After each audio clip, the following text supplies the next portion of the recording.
Hi everyone, welcome back to easy economics. ഇന്ന് നമ്മൾ discuss ചെയ്യാൻ പോകുന്നത് കേരള PSCയുടെ വരാൻ പോകുന്ന എക്സാം ആയിട്ടുള്ള റിസർച്ച് ഓഫീസറിലെ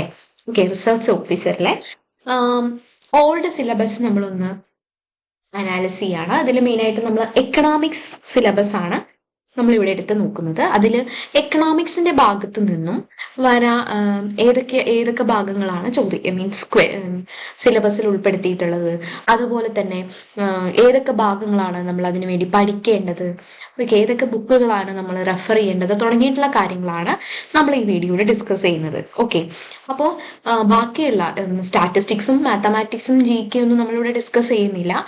എക്കണോമിക്സ് മാത്രമാണ് നമ്മളിപ്പോൾ ഡിസ്കസ് ചെയ്യാനായിട്ട് പോകുന്നത്. അപ്പൊ നിങ്ങൾക്ക് എല്ലാവർക്കും ഇത് ഉപകാരപ്രദമാകുമെന്ന് വിചാരിക്കുന്നു.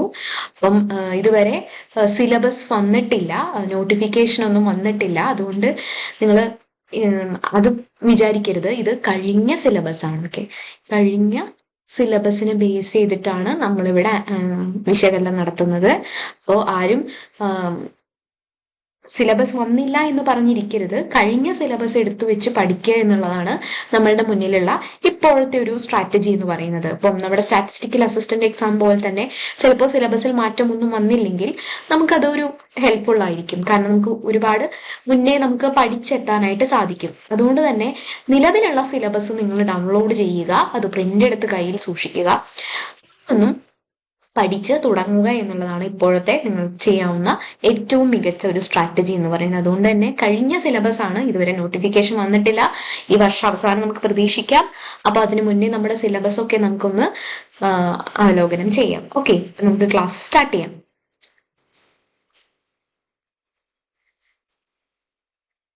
ഓക്കെ, നമുക്കറിയാം പാർട്ട് 1, പാർട്ട് 2 എന്നിങ്ങനെയാണ് syllabus. Part 1, part 2, part 3, part 4 അങ്ങനെയാണ് സിലബസ് ഉള്ളത്. പാർട്ട് 1 ഉൾപ്പെടുത്തിയിട്ടുള്ളത് സ്റ്റാറ്റിസ്റ്റിക്സിന്റെ ഭാഗത്തു നിന്നും ആണ്. അപ്പോൾ സ്റ്റാറ്റിസ്റ്റിക്സ് ആണ് പാർട്ട് 1. അതിലെ മാക്സിമം മാർക്ക് എന്ന് പറയുന്നത് 40 മാർക്സ് ആണ്. ഓക്കെ, സ്റ്റാറ്റിസ്റ്റിക്സ് 40 മാർക്സ് ആണ്. നമ്മളിത് മുന്നേ ഡിസ്കസ് ചെയ്തിട്ടുണ്ടായിരുന്നു. ഓക്കെ, 40 മാർക്സ് ആണ് സ്റ്റാറ്റിസ്റ്റിക്സിന്റെ ഭാഗത്തു നിന്നും ചോദിച്ചിട്ടുള്ളത്. അതിലെ 30 മാർക്സ് ആണ് എക്കണോമിക്സ്. ഓക്കെ, അപ്പം പാർട്ട് 2 എക്കണോമിക്സ് ഉള്ളത്. അപ്പോൾ എക്കണോമിക്സ് രണ്ടായിട്ട് തിരിച്ചിട്ടുണ്ട്, യൂണിറ്റ് 1, യൂണിറ്റ് 2. അതായത് യൂണിറ്റ് 1 കാര്യങ്ങൾ എന്തൊക്കെയാണെന്ന് നോക്കാം.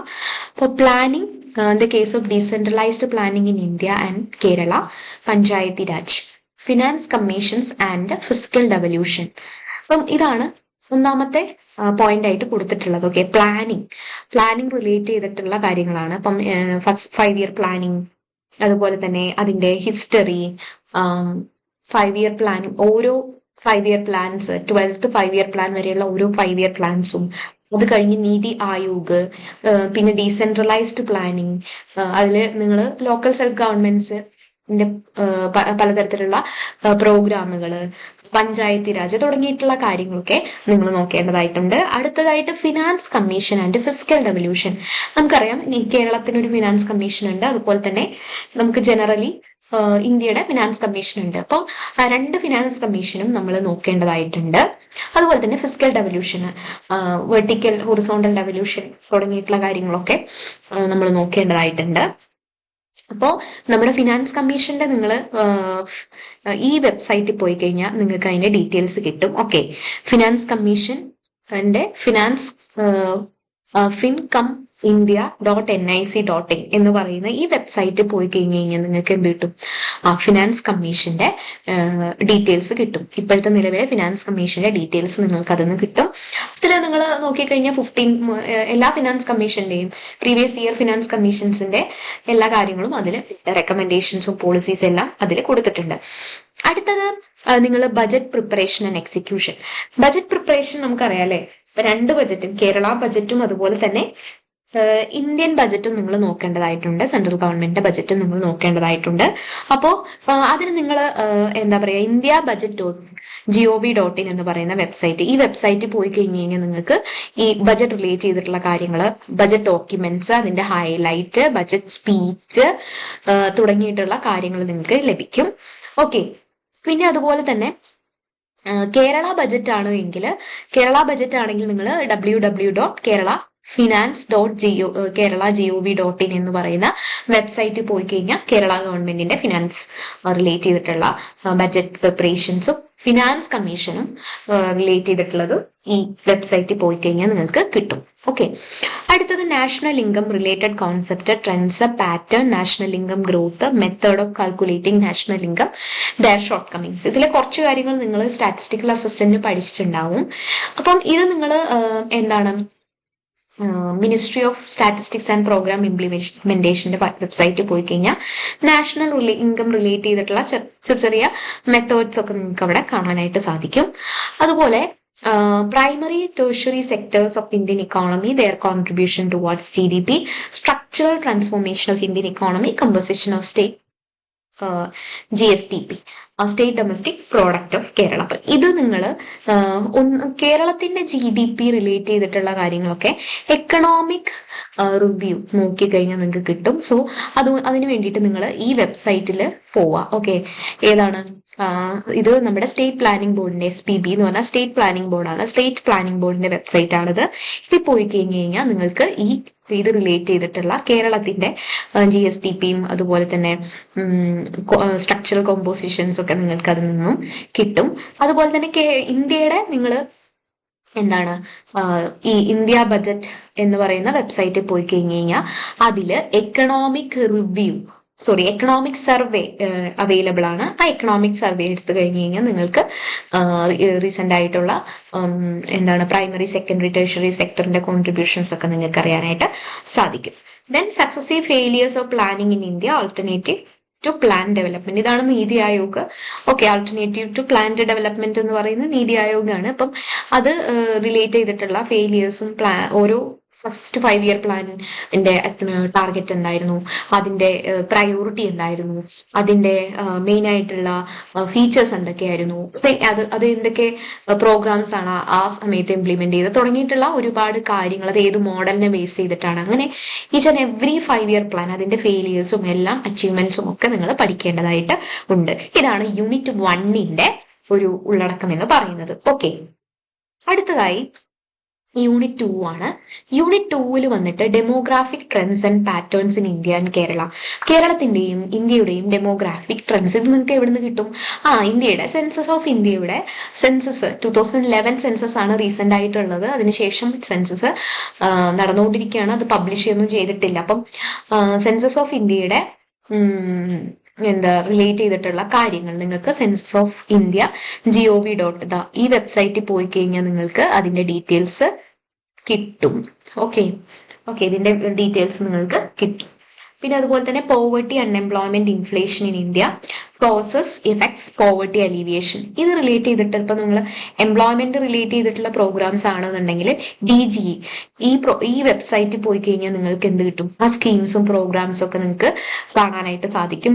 ഇയർ വൈസ് അത് ഓരോ പ്രോഗ്രാമും കൊടുത്തിട്ടുണ്ട്. അത് എന്തിനെയാണ് ഫോക്കസ് ചെയ്യുന്നത് എന്നുള്ള കാര്യങ്ങളും, ഏത് ഇയർ ആണ് അത് ഇംപ്ലിമെന്റ് ചെയ്യുന്നത് എന്നും അതിന്റെ അലോക്കേഷൻ എത്രയാണ് എന്നുള്ളതൊക്കെ ഈ വെബ്സൈറ്റിൽ പോയി കഴിഞ്ഞാൽ നിങ്ങൾക്ക് കിട്ടും. ഓക്കെ, അപ്പൊ നിങ്ങൾ അവിടെ പോയിട്ട് ഇത് സ്ക്രീൻഷോട്ട് എടുത്ത് നിങ്ങൾ അത് സെർച്ച് ചെയ്ത് നോക്കുക. അപ്പൊ നിങ്ങൾക്ക് അവിടെ പോയി കഴിഞ്ഞാൽ അത് കിട്ടും.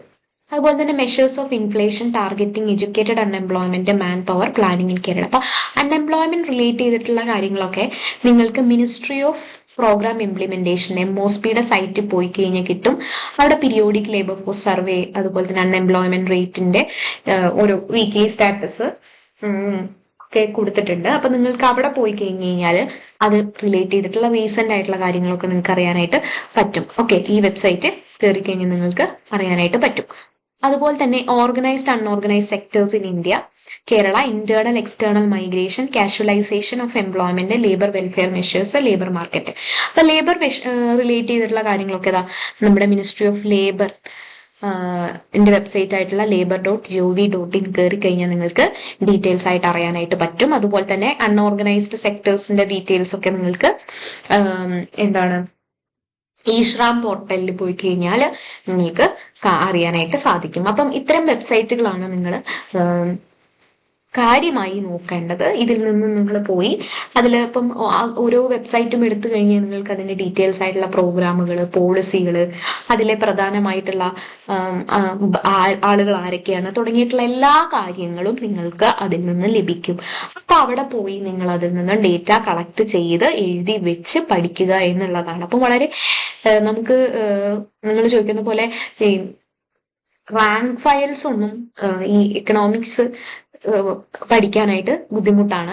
നിങ്ങൾ ഇത്തരത്തിലുള്ള വെബ്സൈറ്റുകളിലൂടെ പോയി, കാരണം ഇതെല്ലാം കറണ്ട് അഫയേഴ്സ് ആണ്, എല്ലാം റീസെന്റ് ആയിട്ടുള്ള കാര്യങ്ങളാണ്. അപ്പൊ നിങ്ങൾ വെബ്സൈറ്റിൽ പോയി നോക്കി എടുത്ത് പഠിക്കേണ്ടതായിട്ടുണ്ട്.